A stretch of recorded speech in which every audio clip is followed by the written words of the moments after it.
Hello everyone, welcome to my channel. तो आज के इस वीडियो में हम डिस्कस करेंगे नंबर थियरी एंड प्रोबेबिलिटी के क्वेश्चंस को, जो कि एमएस सेट 2021 में आया हुआ था। तो जो भी क्वेश्चन है, चाहे वो प्रोबेबिलिटी के हो या नंबर थियरी के हो, उन क्वेश्चंस को इस लेक्चर में हम डिस्कस करेंगे।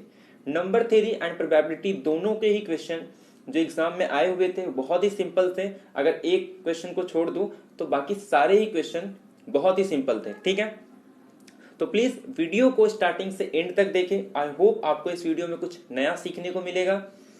और इसके अलावा अगर आप पेड क्लास ज्वाइन करना चाहते हो तो आप पेड क्लास ज्वाइन कर सकते हो। उसका रजिस्ट्रेशन स्टार्ट हो गया है। आप CSIR नेट के लिए अगर ज्वाइन करना चाहते हो तो उसके लिए ज्वाइन कर सकते हो। अगर आपके कोई फ्रेंड होंगे या स्टूडेंट्स होंगे तो जो IIT जैम के लिए प्रिपेयर करना चाहते हैं, आप उनको भी शेयर कर सकते हो। इसके अलावा गेट NVHM का बाद में स्टार्ट होगा। फिलहाल अभी CSIR नेट और सिर्फ IIT जैम के लिए स्टार्ट हुआ है। इसके अलावा फीस वगैरह आप देख सकते हो, ये IIT जैम का फीस स्ट्रक्चर है और ये CSIR नेट का। इसके अलावा अगर कोई FY BCom का स्टूडेंट होगा, आप उनके साथ भी ये शेयर कर सकते हो। तो स्टार्ट करते हैं हम लोग आज का अपना लेक्चर और क्वेश्चंस को एक एक करके डिस्कस करते हैं। तो जैसा कि मैंने आपको पहले ही कहा था कि नंबर थ्योरी के क्वेश्चन 3 to 4 क्वेश्चन आपके नंबर थ्योरी से आते हैं और 2 क्वेश्चन आपके प्रोबेबिलिटी से आते हैं। यानी कि टोटल 6 क्वेश्चन आपके नंबर थ्योरी और प्रोबेबिलिटी से आए हुए थे। ठीक है, जो कि बहुत ही इंपॉर्टेंट क्वेश्चन थे।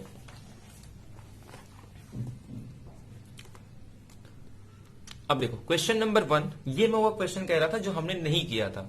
ठीक है, तो इसमें क्या कह रहा है कि सपोज PXY ये डिनोट कर रहा है joint probability mass function of 2 random variable x and y। मतलब 2 रैंडम वेरिएबल है x और y, और उसका जो जॉइंट प्रोबेबिलिटी है उसको डिनोट किया गया PXY से। अब उसमें वैल्यू गिवन है कि जब x 0 y 0 होगा तो उसकी प्रोबेबिलिटी 0.4 है। ऐसे हमारे पास गिवन वैल्यू गिवन है। ठीक है, अब हमें क्या फाइंड आउट करना है? कंडीशनल प्रोबेबिलिटी फाइंड आउट करनी है। कंडीशनल प्रोबेबिलिटी हमें फाइंड आउट करना है कब? जब x is equal to 0 given that y is equal to 1। अपने कंडीशनल प्रोबेबिलिटी डिस्कस किया होगा कि कैसे हम कंडीशनल प्रोबेबिलिटी फाइंड आउट करते हैं। कंडीशनल प्रोबेबिलिटी क्या होता है कि जैसे किसी इवेंट का हमको प्रोबेबिलिटी फाइंड आउट करना है तो हम क्या करते हैं? सैंपल स्पेस के रिस्पेक्ट में उसकी प्रोबेबिलिटी फाइंड आउट करते हैं। ऐसे ही सपोज मान लो कोई सैंपल स्पेस हो गया, अब उसमें A B C D ऐसे बहुत सारे इवेंट है। तो अब मान लो उसमें से एक इवेंट ऑलरेडी हो चुका है और किसी दूसरे इवेंट की प्रोबेबिलिटी निकालनी है। अब सैंपल स्पेस के रिस्पेक्ट में नहीं, सपोज मान के चलते हैं एक जो इवेंट है वो ऑलरेडी हुआ है, उसके रिस्पेक्ट में हमको क्या करना है? अब सेकेंड इवेंट की प्रोबेबिलिटी निकालनी है। तो वहां पे हम लोग कंडीशनल प्रोबेबिलिटी का यूज करते हैं। तो उसके हेल्प से हम लोग फाइंड आउट करेंगे कि जब x इज इक्वल टू 0 की प्रोबेबिलिटी निकालनी है और गिवन दिया है कि y इज इक्वल टू 1, तो कैसे कैलकुलेट करेंगे? सिंपल फॉर्मूला है, उसके हेल्प से हम इसका प्रोबेबिलिटी फाइंड आउट कर सकते हैं।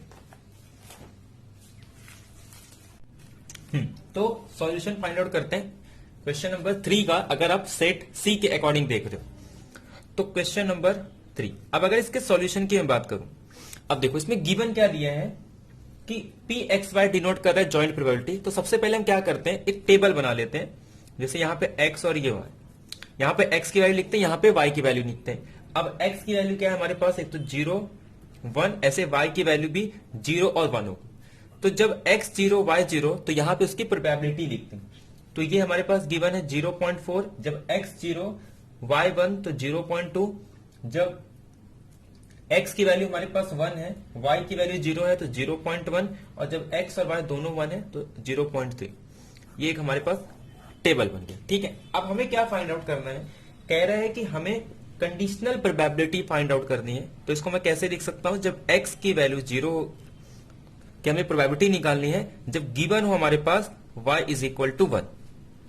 तो ये हमें कंडीशनल प्रोबेबिलिटी फाइंड आउट करना है। तो अब इसका जो फॉर्मूला आता है वो देखो, हमें क्या फाइंड आउट करना है कि जब x की वैल्यू 0 और y की वैल्यू क्या आनी चाहिए? 1, मतलब जो कॉमन रहेंगे, अपॉन में y के साथ जितने भी पॉसिबिलिटी है उन सबका प्रोबेबिलिटी निकालना और उनको प्लस करना है। जैसे y की वैल्यू 1 है तो देखो y की वैल्यू 1 यहां पे है, तो x की वैल्यू 0 भी हो सकती है, y की वैल्यू 1 भी हो सकती है।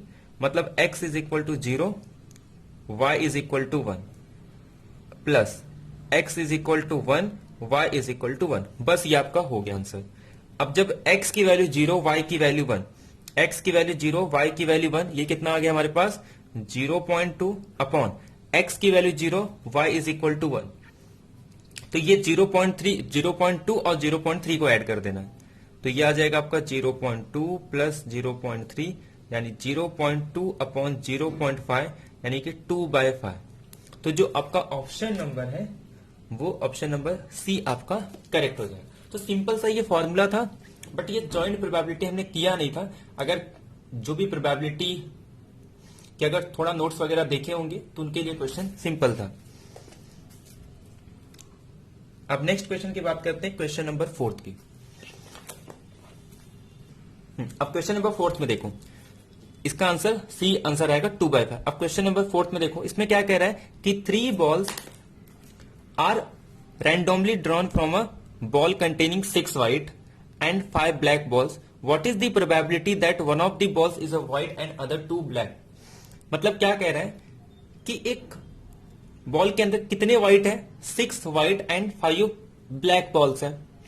उसमें से क्या करना है, मुझे 3 बॉल्स को सिलेक्ट करना है रैंडमली, और उसके बाद उस इवेंट की प्रोबेबिलिटी निकालनी है कि हमारे पास 1 बॉल्स व्हाइट हो और 2 बॉल हमारे पास ब्लैक हो। ठीक है, तो ये हमारे पास क्वेश्चन है। तो कैसे करेंगे, सिंपल क्वेश्चन है। इसमें हमें क्या यूज करना है, सिलेक्शन का यानी कि एनसीआर का यूज करके हम इसको फाइंड आउट कर सकते हैं। तो मैं अगर सॉल्यूशन की बात करूं तो सिंपल सा क्वेश्चन है। जैसे मान लो एक बॉक्स है, इस बॉक्स के अंदर टोटल हमारे पास गिवन दिया है कि 6 व्हाइट बॉल है और 5 ब्लैक बॉल है।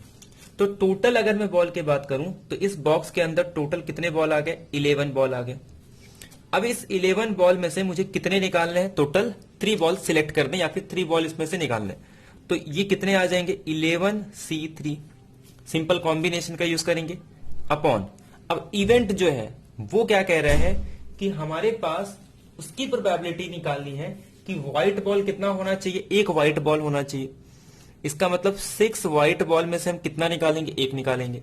और ब्लैक बॉल कितने होने चाहिए, व्हाइट बॉल 1, ब्लैक बॉल कितने आनी चाहिए, 2। तो इसका मतलब 5 में से कितना सिलेक्ट करना, 2 सिलेक्ट कर। अब इसको फाइंड आउट करेंगे तो यह आ जाएगा 11 फैक्टोरियल, 3 फैक्टोरियल, 8 फैक्टोरियल। इसको सॉल्व करेंगे तो 6, इसको सॉल्व करेंगे तो 5 फैक्टोरियल, 2 फैक्टोरियल एंड 3 फैक्टोरियल। अब इसको सॉल्व करोगे तो यह आ जाएगा 11 into 10 into 9 into 8 factorial into 2 factorial into 3 factorial upon में 3 factorial into 8 factorial into 6 into 5 into 4 into 3 factorial. अब इसमें से आप कैंसिल करोगे तो देखो ये 8 फैक्टोरियल से 8 फैक्टोरियल कैंसिल हो गया, 3 फैक्टोरियल से 3 फैक्टोरियल कैंसिल हो गया, ये देखो ये सारे फैक्टोरियल कैंसिल हो गए, ये 2 फैक्टोरियल से एक 2 कैंसिल हो जाएगा। तो हमारे पास बच क्या रहा है यहाँ पे 11 इंटू 10 इंटू 9 और अपॉन में एक तो 6, एक 5, एक 2 और 3 फैक्टोरियल यानी कि 6। अब इसको सॉल्व करेंगे तो 5 1 जा, 5 2 जा, 2 कैंसिल, यहां से एक 3 कैंसिल होगा, यहां से एक 3 कैंसिल होगा, तो सिर्फ क्या बचेगा 4। तो ये हमारे पास कितना आ गया 11/4। तो अब हमें प्रोबेबिलिटी कैसे निकालते हैं, हम प्रोबेबिलिटी किसी भी इवेंट का निकालना है तो the number of element in A upon number of element in sample space. तो इसका मतलब हमारे पास आंसर क्या आ जाएगा 4/11 आंसर आ जाएगा। तो ये हमारे पास किसके नंबर ऑफ एलिमेंट थे, नंबर ऑफ सैंपल स्पेस, और ये हमारे पास क्या थे, number of element in event. तो जब भी आपको किसी भी इवेंट का प्रोबेबिलिटी निकालना है तो number of elements in A upon number of element in sample space. तो इसका रिवर्स कर दो 4/11। तो इस तरीके से आप किसी भी इवेंट का प्रोबेबिलिटी फाइंड आउट कर सकते हो कि ए में कितने नंबर ऑफ एलिमेंट थे। तो ये हमारे पास ए के पास इतने नंबर ऑफ एलिमेंट थे और उसको डिवाइड करना था कि सैंपल स्पेस में कितने नंबर ऑफ एलिमेंट। तो उसको सॉल्व करने पे 11/4 ये रिवर्स में लिखे थे हम लोग। ये फॉर्मूला नहीं है, जस्ट मैंने कैलकुलेट किया है। फॉर्मूला हमारे पास ये होता है कि the number of element in A upon number of element in sample space. तो 4/3 11 ये आपका करेक्ट हो जाएगा। तो चेक करते हैं इसमें कौन सा ऑप्शन करेक्ट है आपका। तो क्वेश्चन नंबर 4 का जो आंसर है 4/11 यानी कि बी ऑप्शन आपका करेक्ट हो जाएगा। अब नेक्स्ट क्वेश्चन की बात करते हैं। ये क्वेश्चन काफी अच्छा था। आपको क्या करना था, x⁸8 का इस एक्सप्रेशन के अंदर x⁸8 का कोएफिशिएंट क्या होगा वो आपको कैलकुलेट करना है। तो चेक करते हैं कि कैसे कैलकुलेट करेंगे। सिंपल क्वेश्चन है ये भी। देखो आपको गिवन क्या दिया है, x² plus x³ plus x⁴ plus x⁵5। अब देखो, अब मैं इसको दो का ऐसे पेयर में लिख देता हूं। तो यहां से मैं x² कॉमन ले सकता हूं। अब जैसे मैं यहां से x² कॉमन लूंगा तो ये मेरे पास आ जाएगा 1 + x। यहां से मैं x⁴ कॉमन लूंगा तो ये मेरे पास आ जाएगा 1 + x और ⁵5। ठीक है। अब मैं इसमें से क्या करूंगा, ये 1 + x कॉमन ले लूंगा तो ये आ जाएगा मेरे पास x² प्लस x⁴ और होल ⁵5। अब इसमें से मैं x² कॉमन ले लूंगा तो ये मेरे पास x² और ये x⁵ कितना आ जाएगा x⁻10 और ये 1 + x और यहाँ पे ये x² में कॉमन ले लेंगे तो 1 + x²। तो सॉरी ये 5। ठीक है, और ये बाहर आ गया।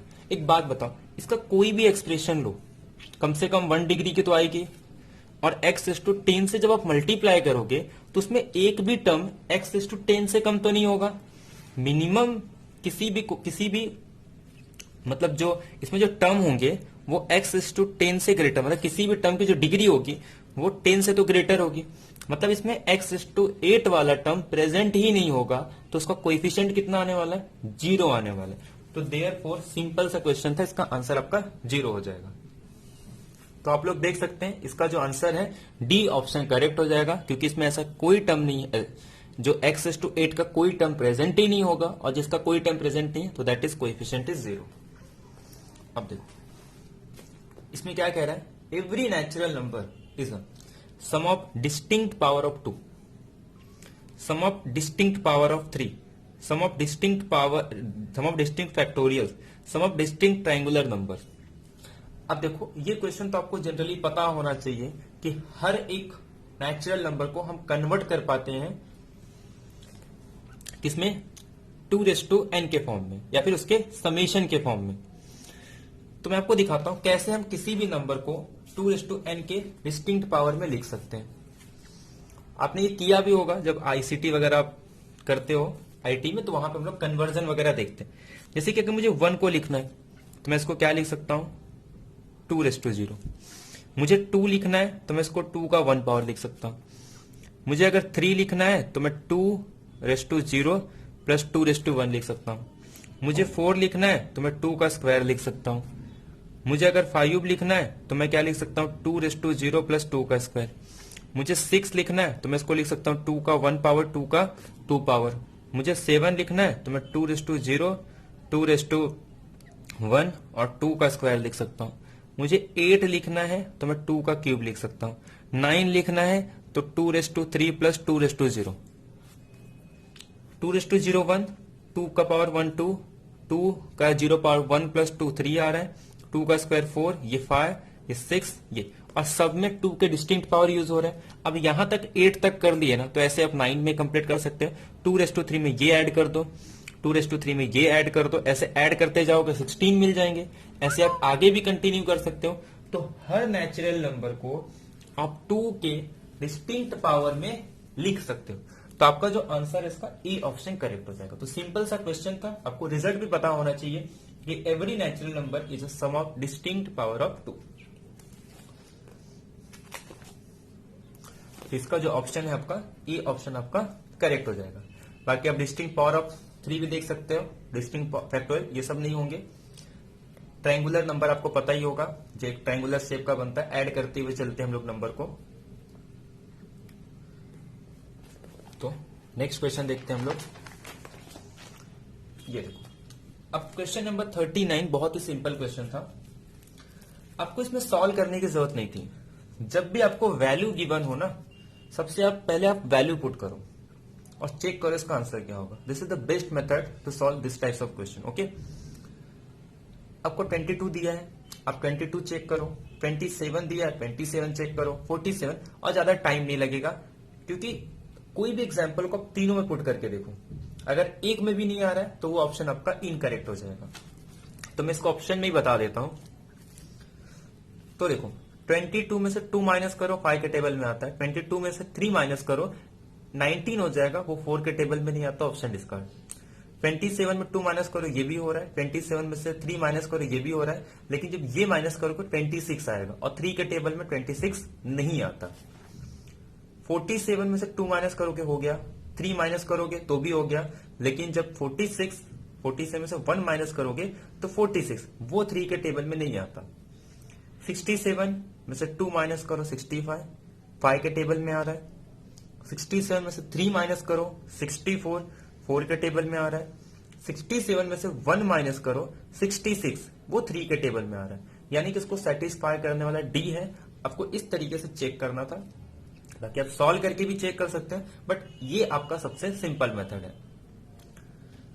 तो आई होप आपको क्लियर हो गया होगा, इसका डी ऑप्शन करेक्ट आएगा। 40 की बात करते हैं। Modulo the prime 1 not 1 the number 15 factorial square is congruent to. ये किसके कॉन्ग्रेंट है? देखो यहीं पे मैं आपको बता देता हूं इसका सॉल्यूशन। यहां पे लोग विल्सन थ्योरम का यूज करेंगे। विल्सन थ्योरम क्या कहता है कि अगर कोई एक प्राइम नंबर है, जैसे p is a prime number, अगर p एक let p is a prime number, अगर p एक प्राइम नंबर है, तो by Wilson theorem p minus 1 का फैक्टोरियल इज इक्वल टू -1, अरे sorry, p minus 1 factorial congruent -1 modulo p। ये आपका विल्सन थ्योरम है कि p अगर एक प्राइम नंबर है तो p माइनस 1 का factorial is congruent -1 modulo p। बस इसी का आपको यूज करना है। नाउ अब 101 आप चेक कर सकते हो कि 1 नॉट 1 ये क्या है, एक प्राइम नंबर है। तो आप इसको लिख सकते हो 1 नॉट 1 माइनस 1 का फैक्टोरियल -1 मॉड 1 नॉट 1। ठीक है, 1 नॉट 1 में से 1 फैक्टोरियल माइनस करेंगे तो ये हमारे पास आ जाएगा 100 का फैक्टोरियल। इसको मैं लिख सकता हूं -1 मॉड्यूलो 1 नॉट 1। अब देखो आपको थोड़ा मॉड्यूलो के बारे में पता होगा कि मॉड्यूलो में हम लोग क्या लिखते हैं, रिमाइंडर लिखते हैं। जैसे कि अगर मुझे n इज इक्वल टू 14 दिया है तो 13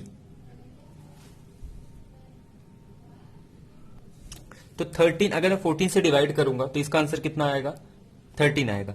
तो मैं यहां पे जो रिमाइंडर आएगा वो क्या लिखूंगा, 13 लिखना है। अगर मुझे 19 लिखना है तो 19 को मैं क्या करूंगा, 14 से डिवाइड कर दूंगा। तो इसको मैं क्या लिख सकता हूं, जस्ट 5 लिख सकता हूं।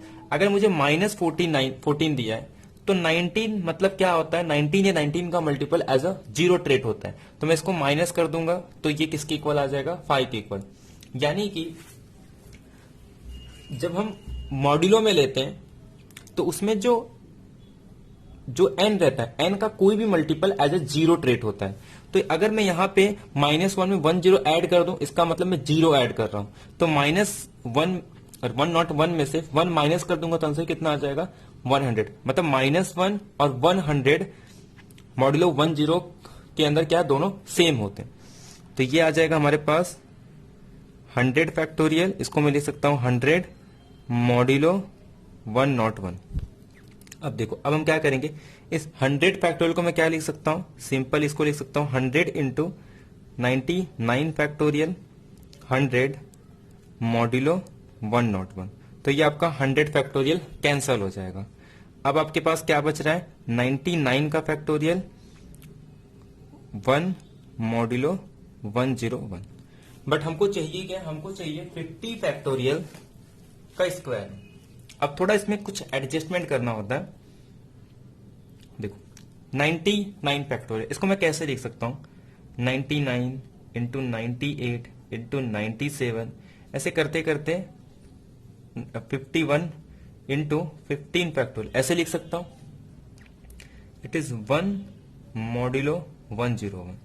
अब मुझे क्या करना, 50 फैक्टोरियल और एक चाहिए, तो मैं क्या करूंगा, ऐसा कुछ करूंगा कि ये 50 से ऐसे से कम हो जाए या फिर इस तरीके से 50 49 ऐसा कुछ बन जाए। तो अगर अब जब मैं इसको 101 से डिवाइड करूंगा तो क्या रिमाइंडर आएगा, या फिर इसमें मैं -100 ऐड कर दूं, -101, क्योंकि 101 का कोई भी multiple as a zero trait होता है। तो अगर मैं इसमें 51 में -101 ऐड कर दूं तो कोई इफेक्ट नहीं आएगा। तो इसका मतलब ये क्या आ जाएगा, सिंपल -50। ऐसे नेक्स्ट टर्म क्या होगा, -49। ऐसे करते करते हम कहां तक आएंगे, 99 तक। टोटल नंबर कितने थे, 100। ये ऑलरेडी 50 हो चुका है, तो ये कितने रहेंगे, ऐसे 49 नंबर होंगे। ये 50 और ये टोटल 49 होंगे। तो ऐसे लास्ट में कहां तक आएगा, -1 -2, क्योंकि जब मैं इसमें ये -2 आ जाएगा, ये -3 आ जाएगा। जब मैं इसमें -101 ऐड करूंगा तो इसका आंसर -2। इस तरीके से ये चलते जाएगा। और यहां पे क्या आ जाएगा, ये 15 फैक्टोरियल 1 मॉड्यूलो 101। अब ये 50 है, 49 है, 48 से लेके 3, यहां पे तो मैं खुद 1 लिख सकता हूं, कोई इफेक्ट नहीं यहां पे। तो ये टोटल कितने आ जाएंगे, 50 फैक्टोरियल, और ये भी आपका 50 फैक्टोरियल 1 मॉड्यूलो 101। अब ये साइन देखो, ये माइनस -1/49। अब ऑड नंबर है तो साइन क्या आएगा, माइनस को ये साइड कर दो, तो ये सिंपल आपका आ जाएगा कि 50 factorial square minus congruent -1 modulo 101। इसका मतलब क्या है कि जब हम 50 फैक्टोरियल के स्क्वायर को 101 से डिवाइड करेंगे तो रिमाइंडर क्या आएगा, -1। तो मतलब 50 factorial square is a -1 congruent modulo 101। तो आपका जो आंसर है आप देख सकते हो, इसमें जो आपका ऑप्शन है ए ऑप्शन आपका करेक्ट हो जाएगा। तो सिंपल यहां पे हम लोग ने क्या यूज किया, विल्सन थ्योरम की हेल्प से इसको सॉल्व किया। आई होप आपको ये लेक्चर समझ में आया होगा। सिंपल क्वेश्चन थे, जस्ट आपको फॉर्मूला पता होना चाहिए था और थोड़ा कॉन्ग्रेंट मॉड्यूलों पे अच्छी पकड़ होनी चाहिए थी। अगर आपको तो आपको ये क्लियर हो गया होगा। तो मिलते हैं नेक्स्ट लेक्चर में, जहां पे हम लोग कुछ नए क्वेश्चन डिस्कस करेंगे। और इसके अलावा अगर आप सीएसआई या नेट के लिए प्रिपरेशन कर रहे हो तो वो आप पेड क्लास ज्वाइन कर सकते हो। वहां पे हम प्योर के सारे टॉपिक कवर करेंगे और यूट्यूब पे हमारे अप्लाइड के चलेंगे। तो यानी कि आपका अप्लाइड पार्ट ए का यूट्यूब पे चलेगा और जो प्योर का सेक्शन है वो हम पेड क्लास में कवर करेंगे, ताकि आप बैलेंस होकर दोनों तरीके से करते रहो। इसके अलावा आप सेल्फ स्टडी कर सकते हो, वो काफी अच्छा है कि आप प्योर को करो, बाकी यूट्यूब पे जो आपके अप्लाइड सेक्शन हो रहा है वो करो। दोनों अच्छा है, बट जैसे भी करो आप अपना 100% एफर्ट दो, वो आपके लिए सबसे अच्छा रहेगा। तो मिलते हैं नेक्स्ट लेक्चर में। Thank you very much, have a nice day.